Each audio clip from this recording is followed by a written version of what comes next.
प्रशंसा ही मंत्र है और बुराई ही पाप है। भूल कर भी भगवान ने जब ऐसा कहा तो सत्यराजित लज्जित हो गए। सत्यराजित ने कहा आपने हमसे मणि मांगी थी तो मैंने अनुमान लगा लिया। भगवान ने कहा अनुमान झूठे होते हैं, कान सुनी बात भी झूठी होती है। बोलो राधे राधे। आज भी इस गांव में नहीं, कई एक गांव में भाई भाई में लड़ाई बोले काना खूनी से ही हो जाती है। दौरानी जिठानी में लड़ाई बोले कुछ मंत्राएं ऐसी होती हैं जो झूठी सांची बात बताती रहती है। केवल त्रेता में मंत्रा नहीं थी, इस कलयुग में भी मंत्राएं हैं। जो बहू मायके को गई कि मंत्रा सास के पास आ गई, अरे दीदी तुम्हारी बहू तो बड़ी बुराई कर रही थी, हम पर सुनी नहीं गई। अब हमने कहा बहू कब मायके जाए तब तुमको बता।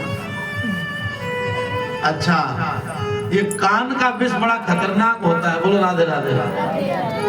एक बार यदि कोई बुराई का मंत्र कान में डाल दे तो समझ लो तुम्हारे अंदर पाप आ गया।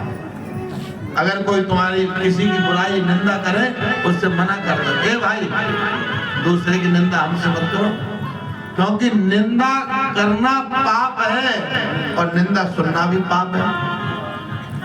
अब आपको हम एक बहुत सुंदर कथा सुना रहे हैं। एक राजा ने 101 ब्राह्मणों का भोज किया, ब्राह्मण भोजन। भोजन बन रहा था, बन के तैयार हो गया, रसोईया नहाने धाने में चले गए।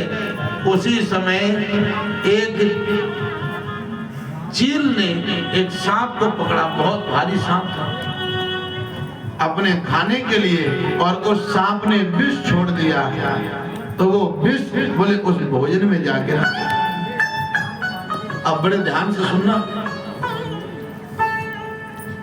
अब जब विष भोजन में गिरा और ब्राह्मणों ने भोजन किया तो 101 ब्राह्मण मारे गए। अब तो नगर गांव के लोग निंदा करने लगे, बुराई करने लगे, अरे ये राजा पापी है, इसने एक ने का पाप बोले राजा को। तो राजा ने हाथ जोड़कर कहा, हे धर्मराज, हमने तो ब्राह्मण भोजन कराने के लिए धर्म किया था, हमने विष डाला नहीं, तो हमें पाप क्यों दे रहे? तो बोले सांप बोल पड़ा, हे धर्मराज, हमने अपने प्राणों की रक्षा के लिए विष का दमन किया था, अब वो विष हवा में उड़कर भोजन में जा गिरा, तुम्हें क्या करा? तो बोले चील को। उस चील ने कहा, हे धर्मराज, जीवस्य जीव आहारा, मेरा ये भोजन था तो मैंने इसे पकड़ लिया, ये पाप आप मुझे नहीं दे सकते। तब फिर धर्मराज ने कहा, तो ये पाप किसको दूं? उसी समय रामायण की पंक्ति निकली, पर निंदा सम अघन गरीसा। इस राजा की जिसने बिना जाने बुराई करी, वास्तविक बात सुनी नहीं और बुराई में लग गए, राजा पापी है, राजा पापी है, तो ये सारा पाप उन बुराई करने वालों पर डालना। इसलिए आप लोगों को बताएं, जितना पाप करने वाला पापी होता है, उतना ही पाप की बुराई करने वाला भी, उसको भी पाप लगता है और सुनने वाले को भी पाप लगता है। इसीलिए लोगों को विचार करना चाहिए कि जिसने जो कर्म किया उसका पाप वो भोगेगा, हम अपना मुंह खराब नहीं करेंगे।